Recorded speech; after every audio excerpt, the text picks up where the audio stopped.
Hi, in front of me I have Xiaomi Mi Smart Compact Projector, and I'm gonna show you how to take a screenshot on this device.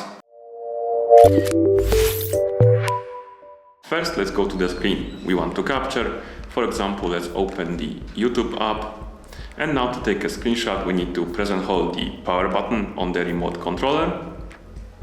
When this menu appears, we need to scroll down by using the directional pad and select Screenshot option, then press the OK button to confirm. And as you can see, the screenshot was taken. And that's how you take the screenshot on this device. Thank you for watching. If you found this video helpful, please consider subscribing to our channel and leaving the like on the video.